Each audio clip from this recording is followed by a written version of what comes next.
Pemirsa, Densus 88 menangkap satu orang terduga teroris di Kabupaten Lampung Timur, Lampung. Terduga teroris yang tertangkap disebut terlibat bom Bali 1 dan telah buron selama 18 tahun. Terduga teroris yang ditangkap di Lampung Timur bernama Zulkarnain, asal Sragen, Jawa Tengah. Dari tangan terduga pelaku tidak diamankan barang bukti apapun. Zulkarnain adalah alumni pertama pelatihan militer Afghanistan tahun 1987 sampai 1999 dan diketahui sebagai salah satu perencana bom Bali 1 tahun 2002.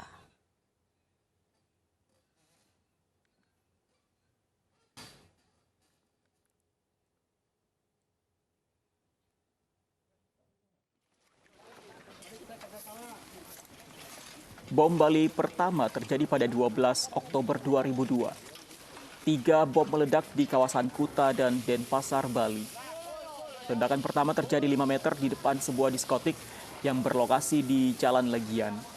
Ledakan kedua di diskotik Paddy dan ledakan ketiga terjadi sekitar 100 meter dari kantor konsulat Amerika Serikat di Renon, Denpasar. 26 pelaku yang terseret sudah menjalani hukuman. Ada yang dijatuhi hukuman mati, ada yang menjalani penjara seumur hidup.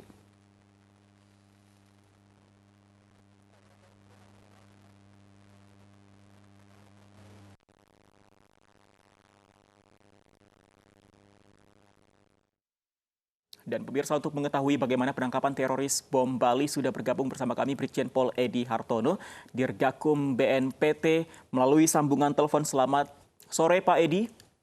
Ya, Assalamualaikum. Waalaikumsalam warahmatullahi wabarakatuh. Pak Edi, bisa diceritakan kronologis penangkapan?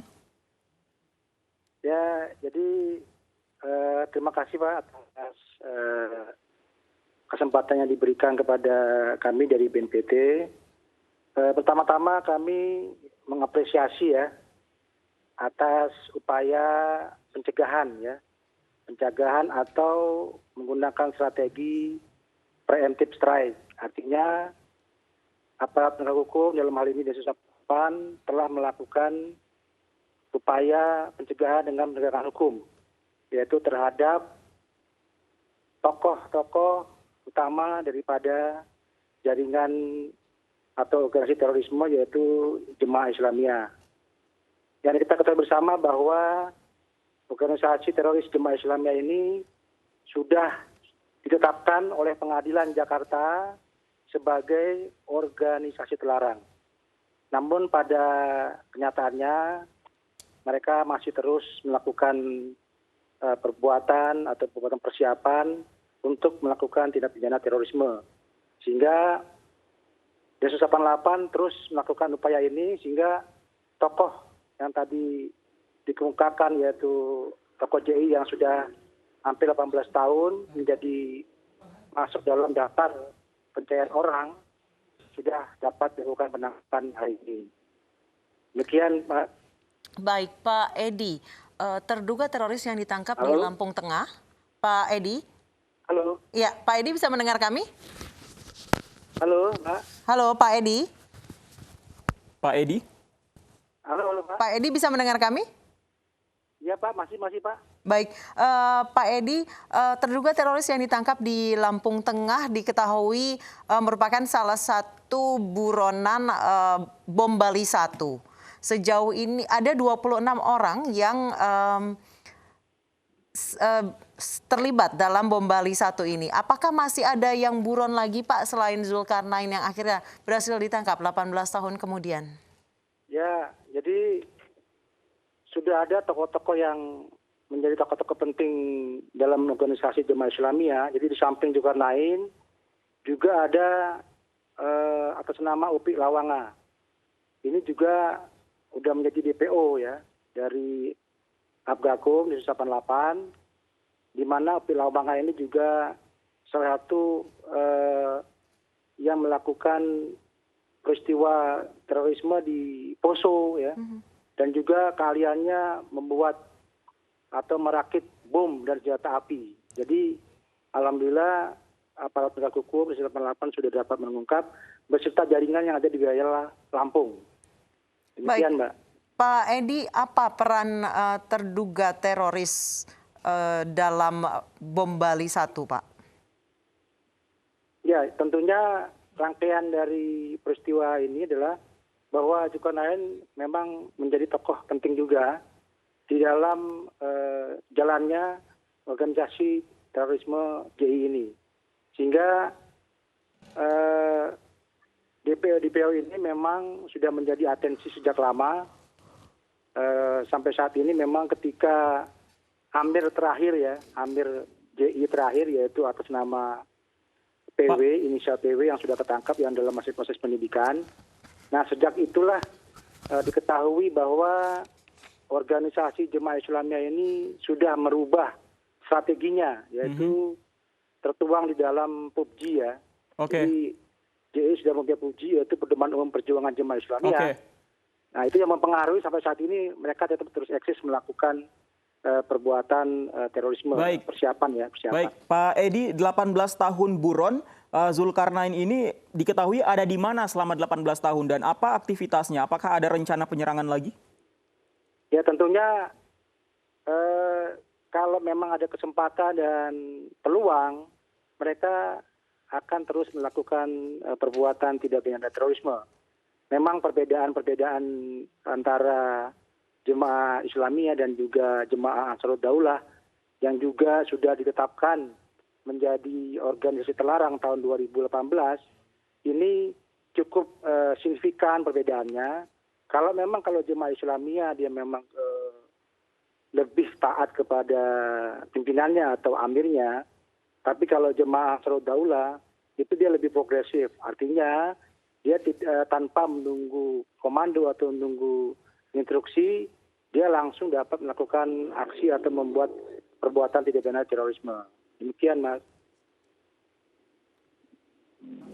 Halo. Baik, terima kasih Brigjen Pol Edi Hartono di Dirgakum BNPT telah bergabung bersama kami di iNews Sore. Terima kasih Pak atas informasinya.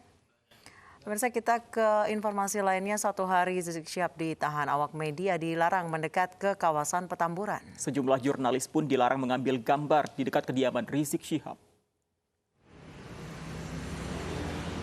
Hingga sore ini, gang menuju kediaman Rizik Syihab di Petamburan masih dijaga sekelompok orang. Tidak seperti hari sebelumnya, sejumlah orang yang berjaga nampak tidak menggunakan seragam identitas. Awak media yang berusaha untuk meliput pun dilarang mendekat dan mengambil visual.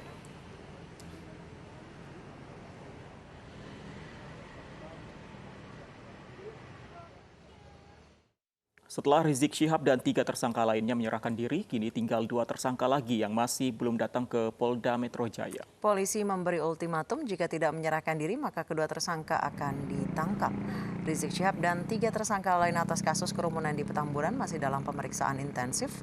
Kini tinggal 2 tersangka lain yang belum menyerahkan diri, yakni penanggung jawab acara yang juga Ketua Umum FPI Ahmad Sobri Lubis serta penanggung jawab keamanan acara yang juga Panglima FPI Maman Suryadi.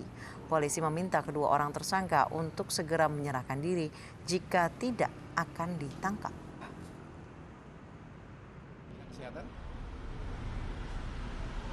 Kami cuma mengharapkan yang 2 lagi yang sampai dengan saat sekarang ini belum menyerahkan diri untuk segera menyerahkan diri.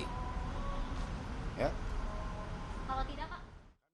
Dan untuk mengetahui informasi terkini mengenai pemeriksaan ketiga tersangka kerumunan Petamburan, ada rekan Louis Ayu di Polda Metro Jaya. Louis, saat ini apakah pemeriksaan tersangka kerumunan Petamburan masih berlangsung?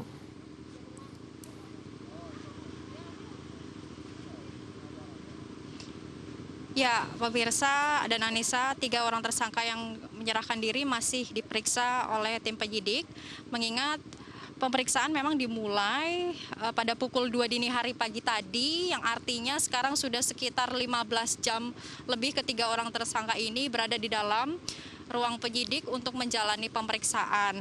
Ketiga tersangka ini memang kemudian diperiksa, yang didalami oleh tim penyidik adalah seputar yang pertama adalah kegiatan Maulid Nabi dan juga acara pernikahan putri dari Rizik Syihab yang digelar di Petamburan pada beberapa waktu lalu. Juga akan digali oleh tim penyidik adalah terkait dengan pasal yang disangkakan oleh ketiga orang ini, yaitu pasal 93 Undang-Undang Nomor 6 Tahun 2018 tentang kekarantinaan kesehatan. Itu semua akan didalami oleh tim penyidik Polda Metro Jaya, yang sebenarnya hingga sampai dengan saat ini ada juga perbedaan istilah yang digunakan atau yang dari pihak kubu FPI dan juga pihak kepolisian. Misalnya dari pihak FPI mengatakan bahwa menolak dengan istilah 3 orang tersangka ini menyerahkan diri. Tetapi mereka menyebut bahwa ketiga orang tersangka ini adalah memenuhi panggilan polisi sebagai tersangka. Sementara dari pihak kepolisian menyebut bahwa ini sudah termasuk ke dalam penyerahan diri lantaran pemanggilan sudah tidak ada lagi. Sementara untuk 2 orang tersangka lainnya hingga sampai saat ini kami pantau di Polda Metro Jaya sampai dengan sore hari ini belum ada informasi pasti apakah mereka sudah ada di dalam ruang penyidik. Namun tadi kami mendapatkan informasi dari pihak FPI mengenai 2 orang tersangka lainnya, mengatakan bahwa kedua tersangka lainnya itu akan memenuhi panggilan Polda Metro Jaya atau akan datang ke Polda, namun tidak hari ini, namun beberapa hari ke depan. Untuk sementara demikian Anissa yang dapat kami sampaikan dari Polda Metro Jaya. Baik, terima kasih Luis Ayu melaporkan langsung dari Polda Metro Jaya. Pemirsa, proses penyidikan kasus kerumunan yang akhirnya menjerat Imam Besar FPI Rizik Syihab melalui proses alot. Polisi telah memeriksa sejumlah pihak termasuk Gubernur DKI Jakarta Anies Baswedan.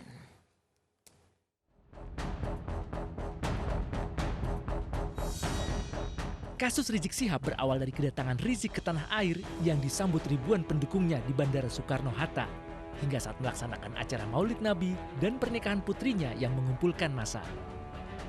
Pemerintah Provinsi DKI Jakarta pun telah memberikan denda administratif sebesar 50 juta rupiah kepada Rizik Syihab setelah dinilai melanggar protokol kesehatan saat status PSBB. Selain itu digelar pula pemeriksaan tes cepat COVID-19 di Petamburan untuk mendeteksi timbulnya klaster baru. Namun polisi menegaskan tetap melakukan proses hukum atas adanya dugaan pelanggaran protokol kesehatan. Kerumunan, akad nikah di Petamburan berdasarkan hasil penyelidikan sudah ditemukan adanya perbuatan pidana, sehingga hari ini naik sidik. Semua pihak yang dipandang perlu untuk dimintai keterangan akan dipanggil untuk dimintai keterangan. Sejumlah pihak diperiksa penyidik Polda Metro Jaya termasuk Gubernur DKI Jakarta Anies Baswedan. Rizik Syihab 2 kali tidak mengindahkan panggilan polisi untuk dimintai keterangan dengan alasan sedang beristirahat. Pada panggilan kedua, Rizik hanya diwakili kuasa hukumnya. Setelah melaksanakan gelar perkara, polisi akhirnya menetapkan status tersangka terhadap Rizik Syihab atas kasus pelanggaran protokol kesehatan di saat pandemi COVID-19. Rizik pun hadir memenuhi panggilan polisi. Setelah diperiksa lebih dari 12 jam, polisi menahan Rizik Syihab selama 20 hari dengan jerat pasal penghasutan dan melawan petugas.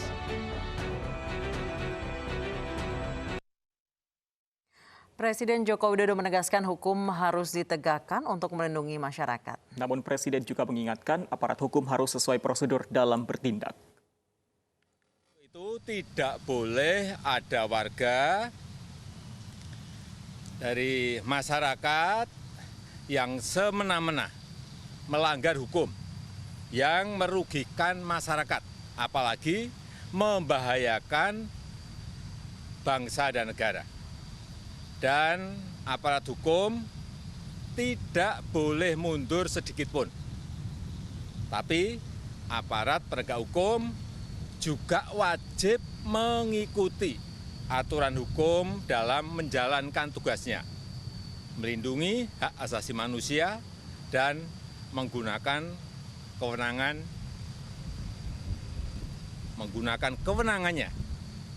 secara wajar dan terukur. Pemirsa, ibu yang membunuh 3 anak kandungnya di Nia, Sumatera Utara pagi tadi meninggal dunia saat dirawat di Rumah Sakit Gunung Sitoli. Dugaan awal penyakit asam lambung tersangka kambuh lantaran tidak mau makan sejak ditahan.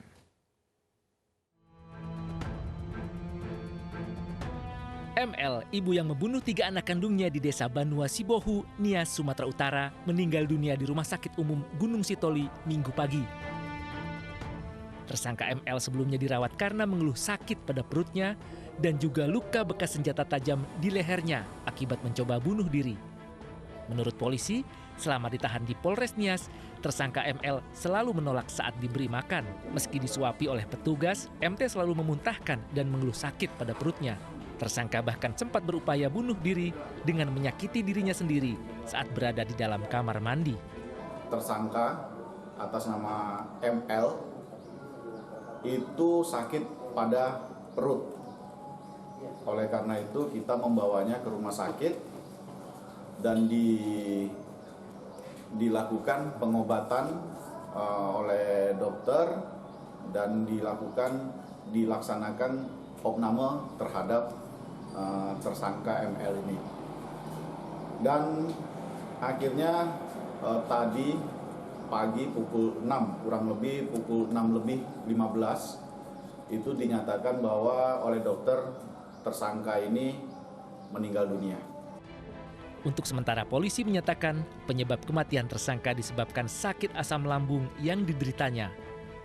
Dan untuk proses penyidikan kasus pembunuhan 3 anak kandung ini otomatis gugur. Pembunuhan ini terjadi 9 Desember lalu. Tersangka ML membunuh 3 anaknya yang masih kecil saat ditinggal suami dan keluarga ke tempat pemungutan suara. Tersangka sempat mencoba bunuh diri namun dicegah. Tersangka diketahui membunuh 3 anak kandungnya saat ditinggal keluarga yang pergi ke tempat pemungutan suara Pilkada 9 Desember lalu. Diduga tersangka depresi karena himpitan ekonomi.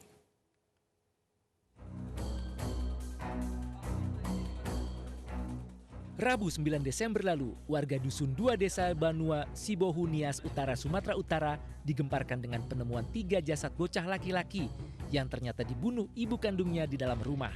Suami tersangka mencegah upaya bunuh diri istrinya dengan dibantu warga sebelum akhirnya diserahkan ke polisi. Pembunuhan ini berawal saat suami bersama keluarga meninggalkan tersangka dan 3 korban untuk memberikan hak suara di tempat pemungutan suara yang berjarak 5 km dari rumah. Usai memberikan hak pilih, keluarga yang pulang mendapati suasana rumah yang sepi dan pintu tidak dikunci. Keluarga terkejut saat mendapati 3 bersaudara yang masih berusia 5, 4, dan 2 tahun meninggal dunia dengan kondisi mengenaskan dengan ada tersangka di sampingnya.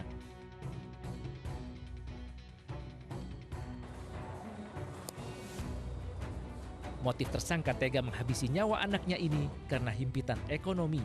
Penyidik Polres Nias sempat terkendala memeriksa karena tersangka terluka di leher saat mencoba bunuh diri, namun berhasil digagalkan oleh suami tersangka.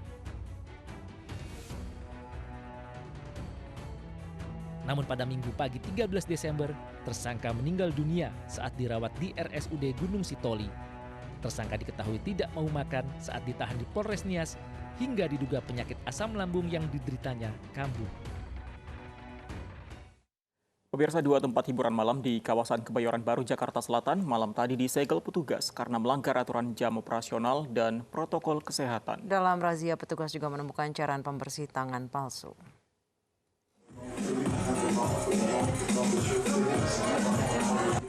Tim pemburu COVID-19 Polda Metro Jaya kembali merazia tempat hiburan malam Odin yang berada di Jalan Senopati, Jakarta Selatan. Para pengunjung tempat hiburan malam pun langsung menjalani tes swab corona. Sepekan sebelumnya, tempat hiburan malam Odin sudah dirazia karena melanggar jam operasional. Dan kali ini, kembali nekat beroperasi tanpa peduli dan menerapkan protokol kesehatan. Bahkan, petugas menemukan cairan pembersih palsu. Jadi dari hasil pelaksanaan kita melaksanakan pemburu COVID-19, ternyata di salah satu tempat hiburan di Odin kita temukan ada suatu pelanggaran, baik pelanggaran protokol kesehatan maupun protokol yang lain dan juga operasional daripada tempat hiburan ini. Dan juga didapatkan di sini ada suatu pembohongan publik bahwa di sini hand sanitizer-nya ternyata isinya adalah air mineral. Ini adalah salah satu pembohongan publik yang dilakukan oleh tempat hiburan Odin. Akibat sejumlah pelanggaran, tempat hiburan malam Odin langsung ditutup. Tidak hanya Odin, petugas juga menyegel tempat hiburan malam Brotherhood yang berada di Jalan Gunawarman, Kebayoran Baru, Jakarta Selatan. Serupa dengan Odin, tempat hiburan malam Brotherhood ini juga sudah berulang kali melanggar aturan protokol kesehatan. Dari Jakarta, Miftahul Gani, iNews melaporkan. Sementara itu pemirsa, dalam razia tempat hiburan malam, tadi malam petugas tidak hanya menemukan cairan pembersih tangan palsu. Di tempat hiburan malam Kilo Lounge, petugas mendapati seorang pengunjung yang membawa heroin.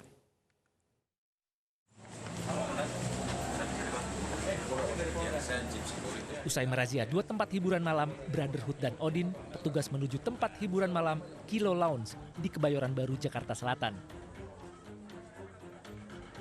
Serupa dengan razia sebelumnya, tempat hiburan malam ini juga melanggar aturan protokol kesehatan. Bahkan saat penggeledahan, petugas mendapati seorang pengunjung yang membuang benda mencurigakan yang belakangan diketahui berupa narkotika jenis heroin.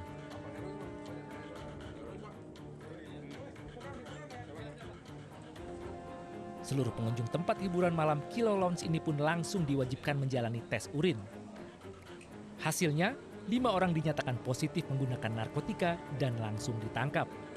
Pol PP, malam ini kita menemukan pelanggaran narkotika di tempat diskotik Kilo. Ya. Secara perda tidak boleh buka diskotik, yang boleh hanya kafe tempat makan, tapi diskotik. Kafe di atasnya di bawah diskotik. Ya. Dan tertangkap 1 orang bawa heroin. 5 orang dinyatakan positif menggunakan narkoba. Ya, sementara ini tempatnya akan kami segel, Pol PP pun segel, ya, karena ini udah bukan peruntukannya. KP di atas, di bawah diskotik. Usai razia, petugas menyegel dan memeriksa pengelola tempat hiburan malam Kilo Lounge. Sementara itu 5 orang yang positif narkotika dibawa ke Polda Metro Jaya untuk pemeriksaan lebih lanjut. Dari Jakarta, Miftahul Gani, iNews melaporkan. Pemirsa, seorang ibu terkonfirmasi COVID-19 melahirkan bayi perempuan di Rumah Sakit Darurat COVID-19 Wisma Atlet Jakarta. Informasi selengkapnya akan kami hadirkan usai jeda.